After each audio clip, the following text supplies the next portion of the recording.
Bonjour à tous, donc aujourd'hui petit test matériel. Alors je vais vous montrer une nouvelle façon, une façon différente pour ceux qui ne connaissent pas de tester une bougie d'allumage sur une voiture essence. Donc ça va permettre de voir le fonctionnement, voir l'éclatement de l'étincelle et peut-être de diagnostiquer une bougie qui est défaillante sur votre moteur. Donc je vais faire ça en intérieur et vous allez voir ça tout de suite. Allez, c'est parti.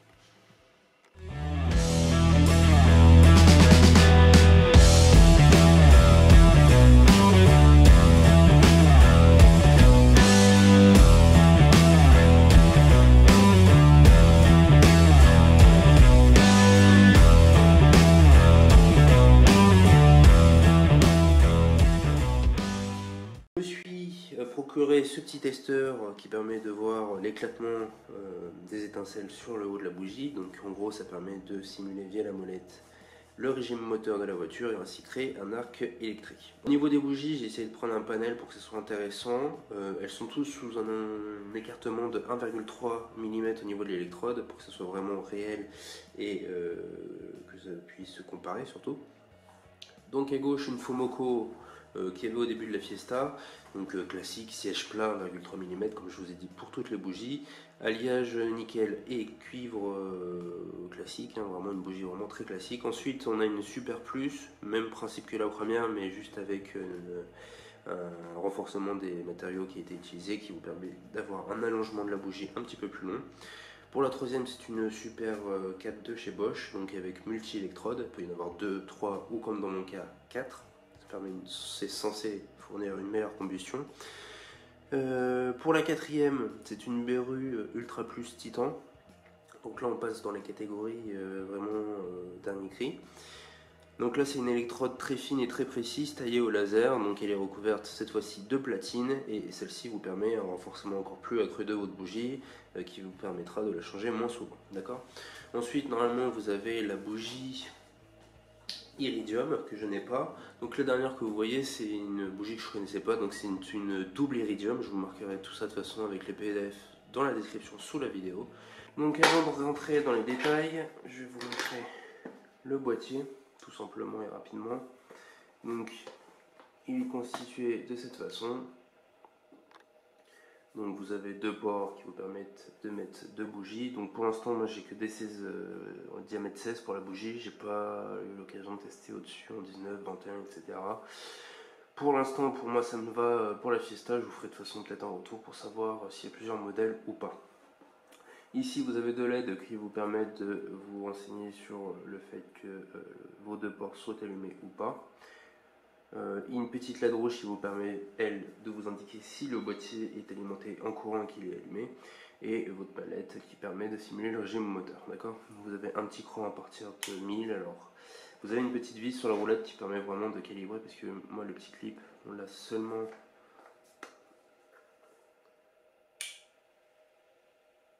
après 1000, donc il n'est pas très précis et il revient ici seulement. Donc vous pouvez le calibrer avec la petite vis, je l'ai déjà fait tout à l'heure, mais ça bouge rapidement, d'accord ?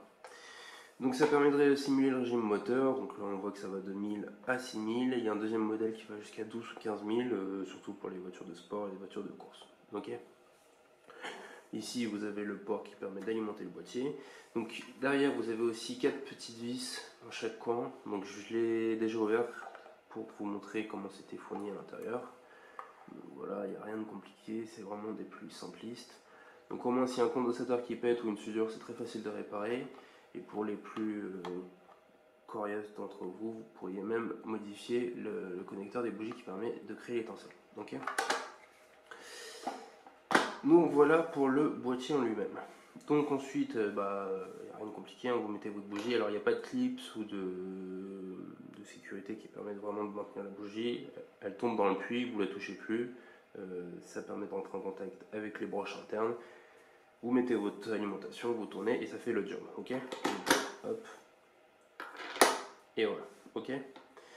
Vraiment rien de compliqué. Ça navigue, ça c'est pas grave. Vous ne touchez pas pendant que c'est allumé, surtout, consigne de sécurité. Mettez des gants si vous voulez mettre des gants, ce sera pas plus mal. Pour vous montrer déjà au niveau du bruit et de la tronche que ça a quand c'est allumé. Donc celle-là c'est la Bosch classique et ça c'est une Fomoco classique. Donc voilà, ça c'est le bruit à 2000 tours minute.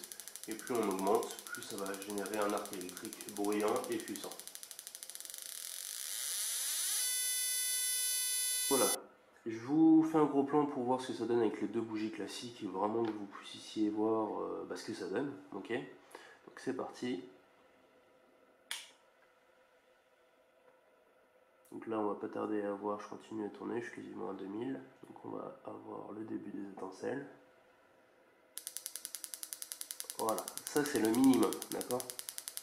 J'espère que vous voyez bien.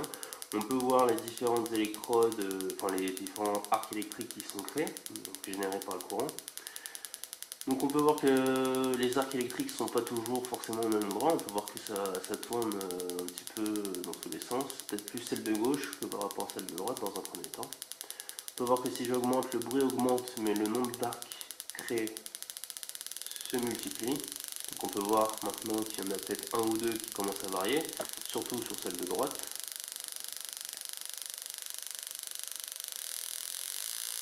Donc là je suis à 3000 tours minute. Donc ça reste assez centré, assez précis. Donc là on peut voir que ça s'intensifie, on peut voir que celle de gauche est peut-être un petit peu plus fatiguée que celle de droite, et encore je ne sais pas comment trop comparer ça. Et là je vais me mettre à 6000 tours.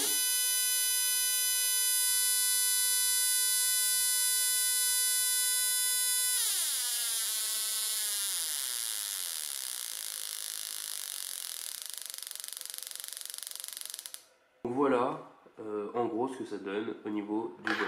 Donc c'est vraiment un super outil à avoir à la maison quand vous avez le temps et que vous voulez contrôler pour moi vos bougies d'allumage.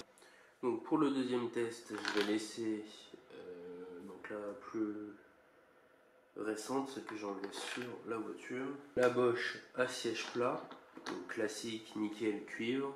Et on va mettre quadruple électrode, donc la Super 4, donc c'est des bougies comme ça, on en voit partout. Ça fait un moment que ça a été créé déjà. Même principe, hop là. Et on va regarder ce que ça donne.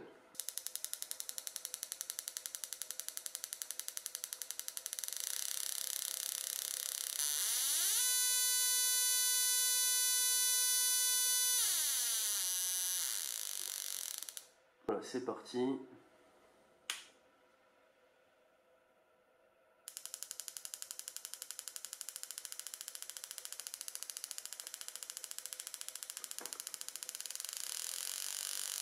Donc là on peut voir que la Super 4 elle crée des arcs électriques vraiment sur un ensemble, sur l'ensemble des 4 électrodes, c'est vraiment aléatoire, mais on voit que ça le crée un peu partout.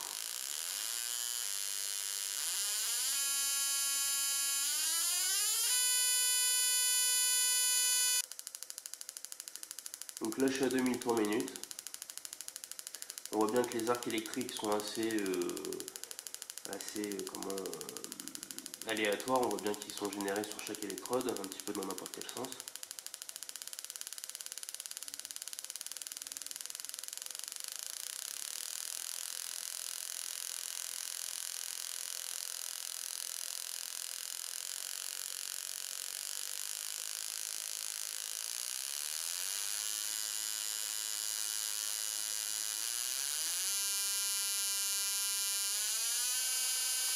Alors on peut voir qu'il y en a un qui est vraiment très puissant, c'est celui de gauche là. On voit vraiment qu'il est très très puissant. Mais on voit aussi qu'il y en a plein qui se créent autour. Hein.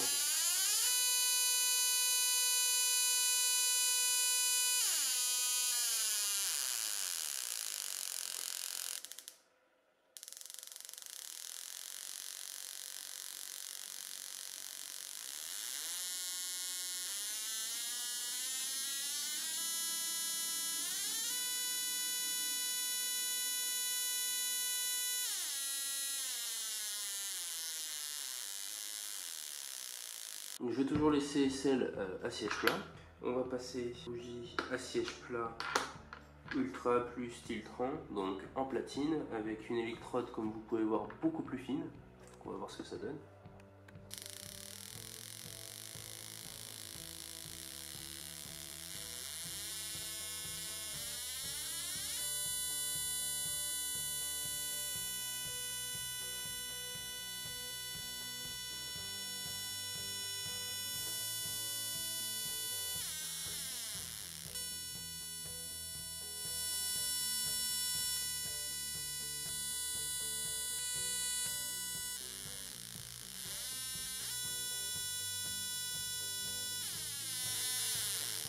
Donc résultat des comptes avec la BRU Ultra X, Ultra Plus pardon, Titan par rapport à une bougie classique, hein.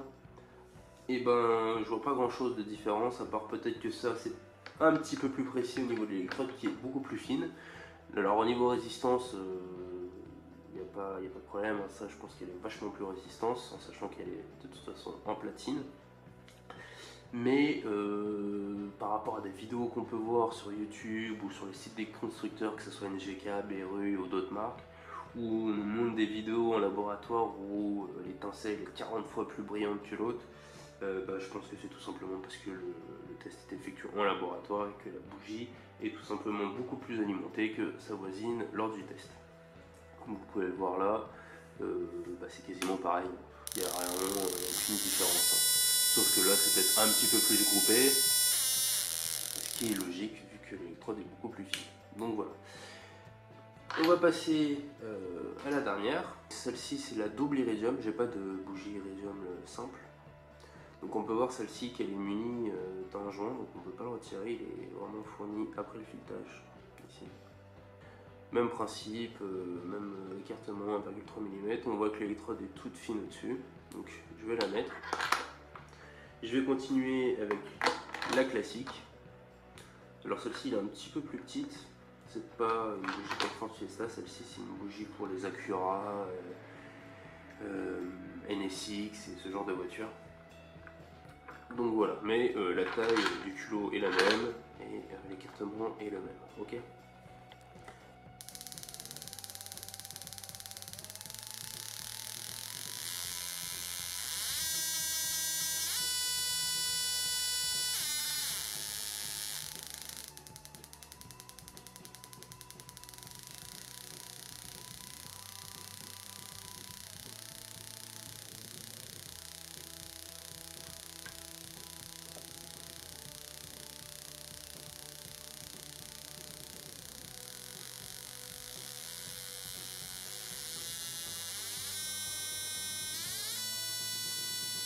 On peut voir pour celle de droite, la double iridium, alors je dois avouer qu'elle est assez chère par rapport aux autres. Même la patine est beaucoup plus chère qu'une bougie classique. Mais on peut peut-être voir que c'est un petit peu plus précis sur la droite, beaucoup plus concentré et peut-être un petit poil plus lumineux. Mais c'est vraiment pas beaucoup, ok ? Je vais faire un plus gros point, un plus gros zoom sur celle-ci.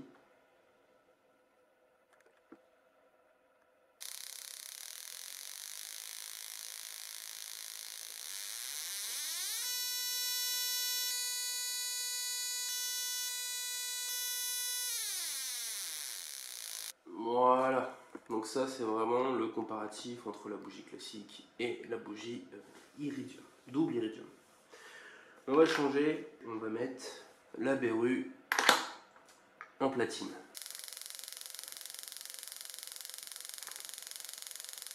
Alors finalement, inconsciemment je viens de toucher comme un con là, mais ça fait rien, je me prends pas de châtaigne, alors touchez pas le haut, mais en tout cas le bas, j'ai rien du tout.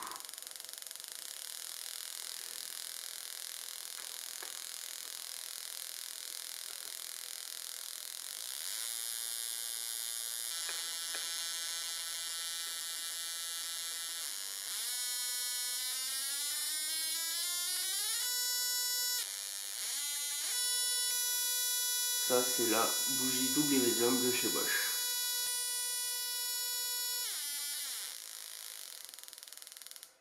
Voilà encore une petite fois pour cette comparaison entre deux grosses gammes de bougies, donc la platine et la double iridium.